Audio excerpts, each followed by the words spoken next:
asylum seekers expecting healthcare and social assistance checks. And they still ask month after month after month for social help. We will reduce this. അമേരിക്കയ്ക്ക് പിന്നാലെ കാനഡയും ഇപ്പോൾ റെഫ്യൂജികൾക്കെതിരെ അല്ലെങ്കിൽ asylum സ്റ്റാറ്റസിലുള്ള ആളുകൾക്കെതിരെ ശക്തമായ നിയമ നടപടിയുമായി ഇപ്പോൾ കാനഡയും മുന്നോട്ട് വന്നിരിക്കുകയാണ്. ജസ്റ്റിൻ ട്രൂഡോയുടെ ആ ഒരു ഭരണകാലം മുതൽ ഏറ്റവും അധികം റെഫ്യൂജികളെ തീറ്റിപ്പോറ്റുന്ന ഒരു ഭരണാധികാരി എന്നുള്ള ആ ഒരു ചീത്തപ്പേര് ഇവിടെ ബാക്കിയുള്ള സാധാരണക്കാരായിട്ടുള്ള ആളുകൾക്ക്, നല്ല വിദ്യാഭ്യാസമുള്ള ആളുകൾക്കൊന്നും ഒരു ജോലിയുമില്ലാതെ നെട്ടോട്ടം ഓടുമ്പോൾ, റെന്റ് അടച്ചും മോർഗേജ് അടച്ചും കഷ്ടപ്പെടുമ്പോൾ, ജോലിയിൽ വളരെ ഭീമമായ ടാക്സ് തുക കട്ട് ചെയ്തുകൊണ്ട് ഇതെല്ലാം ഇവിടുത്തെ റെഫ്യൂജികളെ തീറ്റിക്കുകയാണ്. അവർക്ക് ഗവൺമെന്റിന്റെ വമ്പൻ ആനുകൂല്യങ്ങള്, മെഡിക്കൽ ഫ്രീ, അതുപോലെ താമസ സൗകര്യങ്ങൾ ഫ്രീ, അതുപോലെ തന്നെ സോഷ്യൽ അസിസ്റ്റന്റുകൾ വേറെ, അവരുടെ മക്കൾക്ക് എല്ലാ മെഡിക്കൽ സജ്ജീകരണങ്ങളും ഫ്രീ, അങ്ങനെ എന്നു വേണ്ട സകല തരത്തിലുള്ള ആനുകൂല്യങ്ങളും നൽകി ഇന്ന് മറ്റുള്ള ഓരോ സാധാരണ കനേഡിയൻസും ഇവിടെ നരകിച്ചു ജീവിക്കുമ്പോൾ ഇങ്ങനെയുള്ള റെഫ്യൂജികളായിട്ടുള്ള ലക്ഷക്കണക്കിന് ആളുകൾ സുഖിച്ച് ജീവിക്കുകയാണ് കാനഡയിൽ. ഈ കഴിഞ്ഞ കുറച്ചു നാളുകളായി ഇവിടെയുള്ള കനേഡിയൻസ് ഉൾപ്പെടെയുള്ള ആളുകളുടെ രൂക്ഷമായ വിമർശനങ്ങൾ ഏറ്റുവാങ്ങിയതിന്റെ ഫലമായി ഇപ്പോൾ പ്രത്യേകിച്ച് ക്യൂബക് ഇമിഗ്രേഷൻ മിനിസ്റ്റർ തന്നെ രംഗത്തിറങ്ങിയിരിക്കുകയാണ്. വളരെ രൂക്ഷമായ ഭാഷയിൽ ഫെഡറൽ ഗവൺമെന്റിനെ അദ്ദേഹം അപലപിക്കുകയുണ്ടായി. ഇവിടുത്തെ ഓരോ സാധാരണക്കാരനും ചോദിക്കാൻ ആഗ്രഹിച്ച ഒരു വാക്ക് തന്നെയാണ് അദ്ദേഹം ചോദിച്ചത്. എന്ത് കോൺട്രിബ്യൂഷൻ ആണ് ഈ റെഫ്യൂജികൾ ഈ രാജ്യത്തിനു വേണ്ടി നൽകുന്നത്? അവരെ തീറ്റിപ്പോറ്റി ഇവിടുത്തെ ഓരോ സാധാരണക്കാരുടെയും ജീവിതം ദുസ്സഹനമാക്കാൻ ഇനിയും ഞങ്ങൾ അനുവദിക്കത്തില്ല എന്നുള്ള അദ്ദേഹത്തിന്റെ വാക്കുകൾ ഇപ്പോൾ തന്നെ വളരെയധികം ശ്രദ്ധ നേടിക്കഴിഞ്ഞു. അദ്ദേഹം പറഞ്ഞത് $733 മില്യൺ ഓരോ വർഷവും ഈ റെഫ്യൂജികളെ തീറ്റിപ്പോറ്റാനായിട്ട് ഒരു പ്രൊവിൻസ് മാത്രം ചെലവാക്കുന്നത്. അതിൽ $500 മില്യൺ മാത്രം അവിടെ വരുന്ന റെഫ്യൂജികൾക്കും അവരുടെ മക്കൾക്കും സുഖിക്കാനുള്ളതായിട്ടുള്ള പണമാണ്. എന്ന് പറഞ്ഞാൽ ഇവിടുത്തെ ഹെൽത്ത് ഉൾപ്പെടെ, അവരുടെ താമസ സൗകര്യങ്ങൾ, ഫുഡ്, വസ്ത്രം എന്ന് വേണ്ട സകലതും ഫ്രീ ആയി, ഒന്നിനെ കുറിച്ചും ഭാരമില്ലാതെ സുഖിച്ച് മാസാമാസം നല്ല ഒരു തുക ഗവൺമെന്റിന്റെ കയ്യിൽ നിന്ന് ബാങ്കിലേക്ക് വരികയും അത് വാങ്ങി സന്തോഷിച്ച് ജീവിക്കുന്ന ഈ റെഫ്യൂജികളുടെ വിഷയം അവിടുത്തെ ഇമിഗ്രേഷൻ മിനിസ്റ്റർ തന്നെ, അതായത് ഫെഡറൽ ഗവൺമെന്റിനെ സൂചിപ്പിച്ചിരിക്കുകയാണ്. അവർ പറയുന്നു, ഞങ്ങൾക്ക് അത് ഫണ്ടില്ല. അത് മാത്രമല്ല, നല്ല വിദ്യാസമ്പന്നരായിട്ടുള്ള കഴിവുള്ള ഈ രാജ്യത്തിനു വേണ്ടി കോൺട്രിബ്യൂട്ട് ചെയ്തതായിട്ടുള്ള നൂറുകണക്കിന് ആയിരക്കണക്കിന് ആളുകൾക്ക് ജോലിയില്ലാതെ ജീവിക്കുവാൻ കഴിയാതെ നടുവൊടിഞ്ഞ് അവർ ആയിരിക്കുമ്പോൾ ഇങ്ങനെയുള്ള ആളുകളെ എന്താവശ്യത്തിനു വേണ്ടിയാണ് ഈ രാജ്യം ഇങ്ങനെ തീറ്റിപ്പോറ്റുന്നതെന്ന് ഞങ്ങൾക്ക് മനസ്സിലാകുന്നില്ല. അങ്ങനെയുള്ള രൂക്ഷ ഭാഷയിൽ തന്നെ ഫെഡറൽ ഗവൺമെന്റിനോട് അദ്ദേഹം അഭിസംബോധന ചെയ്യുകയുണ്ടായി. അത് ഒരു വലിയൊരു കൊഴുക്കമാണ് ഇപ്പോൾ സൃഷ്ടിച്ചിരിക്കുന്നത്. അദ്ദേഹം, അതായത് ഫെഡറൽ ഗവൺമെന്റിന് വാണിംഗ് കൊടുത്തിരിക്കുകയാണ്. ഒന്നെങ്കിൽ ഞങ്ങൾക്ക് ആവശ്യമായിട്ടുള്ള ഫണ്ട് തരിക, ഇല്ല എന്നുണ്ടെങ്കിൽ ക്യൂബക് പ്രൊവിൻസില് ഇനിയും റെഫ്യൂജികളെ തീറ്റിപ്പോറ്റുവാൻ ഞങ്ങളെ കൊണ്ട് കഴിയത്തില്ല.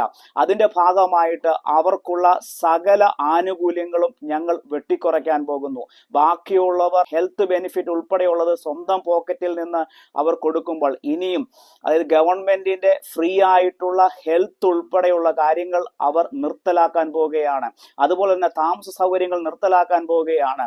അതുപോലെ തന്നെ ഫുഡും ക്ലോത്തിങ്ങും അങ്ങനെയുള്ള കാര്യങ്ങൾ നിർത്തലാക്കാൻ പോവുകയാണ്. അവർക്ക് ഡെന്റൽ ഉൾപ്പെടെ മുൻകാലങ്ങളിൽ അവർക്ക് സർവത്ര ഫ്രീ ആയിരുന്നു. നമുക്കറിയാം ഇവിടെ ഏറ്റവും കൂടുതൽ എക്സ്പെൻസ് പോകുന്നത് ഡെന്റലിനാണ്. നമ്മളെപ്പോലുള്ള ഓരോ സാധാരണക്കാർക്കും ആയിരക്കണക്കിന് ഡോളറാണ് ഡെന്റലിന് വേണ്ടി നമ്മൾ ചെലവാക്കുമ്പോൾ ഇവിടെ വരുന്ന റെഫ്യൂജികൾക്ക് ഗവൺമെന്റ് കോട്ടയിൽ അതും ഫ്രീ ആണ്. എന്നാൽ ഇനി മുതൽ ഡെന്റലിന് ഉൾപ്പെടെ അവർ പൈസ കൊടുത്തേ പറ്റൂ. കാരണം അങ്ങനെ അത് കൊടുക്കാൻ നിങ്ങൾക്ക് പൈസ ഇല്ലെങ്കിൽ നിങ്ങൾ വന്നാൽ നിങ്ങളുടെ രാജ്യത്തിലേക്ക് തിരിച്ചു പൊക്കോളാൻ എന്ന ശക്തമായ ഭാഷയിൽ തന്നെയാണ് ക്യൂബക് ഇമിഗ്രേഷൻ മിനിസ്റ്റർ റോബേർജിന്റെ വാക്കുകൾ എന്ന് പറയുന്നത്. അതിന് പിന്നാലെ തന്നെ ലിബറലിന്റെ തന്നെ മുൻകാലങ്ങളിൽ, അതായത് 1980 കാലഘട്ടങ്ങളിൽ നീണ്ട വർഷക്കാലം ഇമിഗ്രേഷൻ മിനിസ്റ്ററായിട്ട് സേവനമനുഷ്ഠിച്ച നമ്മുടെ ജസ്റ്റിൻ ട്രൂഡോയുടെ, അതായത് പിതാവിന്റെ ക്യാബിനറ്റിൽ ഉണ്ടായിരുന്ന ഇമിഗ്രേഷൻ മിനിസ്റ്റർ ആക്സ്വർത്തിയുടെ വാക്കുകളും ശ്രദ്ധേയമായിരിക്കുകയാണ്. ഇപ്പോൾ ഈ കഴിഞ്ഞ ദിവസം അദ്ദേഹത്തിന്റെ ആ ഒരു പ്രസ്താവന അത് എടുത്തു പറയേണ്ട കാര്യമാണ്. അദ്ദേഹത്തിന്റെ വാക്കുകളും എല്ലാ കാലഘട്ടത്തിലും കാനഡ റെഫ്യൂജികളെ അതായത് സ്വീകരിച്ചിട്ടേ ഉള്ളൂ. എന്നാൽ ജസ്റ്റിൻ ട്രൂഡോയുടെ ആ ഒരു കാലഘട്ടം പോലെ ഇത്രയും അധപ്പതിച്ച രീതിയിൽ റെഫ്യൂജികളെയും അതായത് ഇമിഗ്രേഷനുകളെയും കൂട്ടത്തോടെ കൊണ്ടുവന്ന ഈ രാജ്യം ഇത്രയും നശിപ്പിച്ച ഒരു കാലഘട്ടം ഉണ്ടായിട്ടില്ലെന്ന് അതായത് ലിബറലിന്റെ മുൻകാലത്തെ ഇമിഗ്രേഷൻ മിനിസ്റ്റർ തന്നെ ചൂണ്ടിക്കാണിക്കുമ്പോൾ അദ്ദേഹം എടുത്തു കാണിക്കുന്ന മറ്റൊരു കാര്യമുണ്ട്. അമേരിക്കയിൽ ട്രംപ് ഗവൺമെന്റ് അസൈലം സീക്കേഴ്സ് അതുപോലെ തന്നെ റെഫ്യൂജി സ്റ്റാറ്റസിലുള്ള ആളുകൾക്കെതിരെയുള്ള ശക്തമായ നിയമ നടപടികളെ കുറിച്ച് അദ്ദേഹം എടുത്തു പറയുകയുണ്ടായി. തീർച്ചയായിട്ടും അതേ കാര്യം തന്നെ കാനഡയിലും എത്രയും വേഗം നടപ്പിലാക്കണമെന്ന് തന്നെയാണ് അദ്ദേഹം പറയുന്നത്. അത് മറ്റൊന്നുമല്ല, ജോ ബൈഡന്റെ ആ കാലഘട്ടത്തില് ഏതാണ്ട് ഒരു വർഷം 1.25 ലക്ഷത്തോളം റെഫ്യൂജികളെ കൊണ്ട് കുത്തി നിറച്ച് അമേരിക്ക എന്ന് പറഞ്ഞ രാജ്യത്തെ ഇല്ലാതാക്കിയപ്പോൾ ട്രംപിന്റെ വരവോടുകൂടെ അദ്ദേഹം ഒറ്റയടിക്ക് അത് 7500 എന്ന കോട്ടയിലേക്ക് ഒരു വർഷം അദ്ദേഹം കൊണ്ടു നിർത്തിയെങ്കിൽ അത് തന്നെ കാനഡയും പിന്തുടരണമെന്നും അതിനെക്കുറിച്ച് ചിന്തിക്കണമെന്നുമാണ് അദ്ദേഹം പറയുന്നത്. അത് മാത്രമല്ല, അദ്ദേഹം ചൂണ്ടിക്കാണിക്കുന്ന മറ്റൊരു കാര്യം, അതായത് അസൈലം സീക്കേഴ്സ് എന്ന് പറയുന്ന ആളുകൾ അവർ ഏത് രാജ്യത്തിലാണോ ആദ്യം വരുന്നത് ആ രാജ്യത്ത് തന്നെ ആയിരിക്കണം അവർക്ക് റെഫ്യൂജി സ്റ്റാറ്റസ് കൊടുക്കേണ്ടത്.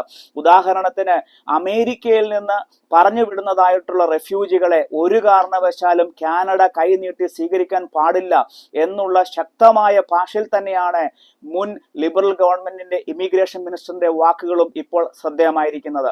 Quebec Immigration Minister Jean-François Robert says asylum seekers expecting health care and social assistance checks are flowing in from the United States, and Quebec cannot afford to help them anymore. We want Quebec to be less attractive. We are way too more attractive. In order to do that, Quebec is planning to slash the amount of welfare. 40,000 asylum seekers were being paid social assistance in September 2025, and the province spent $500 million on welfare for them in 2024. They have their permit to work, but they're not able to find a work, and they still ask month after month after month for social help. We will reduce this. About half of refugee claims are judged invalid by federal authorities, but it could take months or years for those decisions to be rendered. Quebec says asylum seekers are usually able to get a work permit within 4 or 5 weeks, but stay on social assistance for about 18 months. It's not good for them to be here. We want them to reallocate in elsewhere in Canada. എന്തായാലും ആ Quebec ഗവൺമെന്റിന്റെ immigration മിനിസ്റ്ററുടെ ആ strong തീരുമാനം ഇപ്പോൾ നിലവിലെ federal ഗവൺമെന്റിനെ ചിന്തിപ്പിക്കുകയും അത് ഇവിടുത്തെ ഓരോ സാധാരണക്കാർക്കും അതൊരു ആശ്വാസത്തിന് കാരണമാകട്ടെ. ഒരു ആവശ്യമില്ലാതെ അസൈലം സീക്കേഴ്സ് എന്നും പറഞ്ഞ് റെഫ്യൂജി സ്റ്റാറ്റസ് എന്നും പറഞ്ഞുകൊണ്ട് ഇവിടെ ആൾക്കാരെ കുത്തിക്കയറ്റാതെ ഓൾറെഡി ഇവിടെയുള്ള ലക്ഷക്കണക്കിന് വിദ്യാസമ്പന്നരായിട്ടുള്ള അല്ലെങ്കിൽ സ്കിൽഡ് കാറ്റഗറിയുള്ള ആളുകൾക്ക് അവർക്ക് നല്ല രീതിയിൽ ജീവിക്കാനുള്ള ഒരു സാഹചര്യം ഇനിയുള്ള കാലങ്ങളിൽ ഇവിടുത്തെ ഗവൺമെന്റ് ഒരുക്കി കൊടുക്കട്ടെ നമുക്ക് ആഗ്രഹിക്കാം. അപ്പൊ നിങ്ങൾക്ക് എല്ലാവർക്കും ഈ ഒരു വീഡിയോ ഇഷ്ടപ്പെട്ടെന്ന് വിചാരിക്കുന്നു. പുതിയൊരു വീഡിയോയുമായി പുതിയൊരു അപ്ഡേറ്റുമായി വീണ്ടും ഞാൻ നിങ്ങളുടെ മുന്നിൽ വരും. I am Sanjay Rexy Joy. Bye.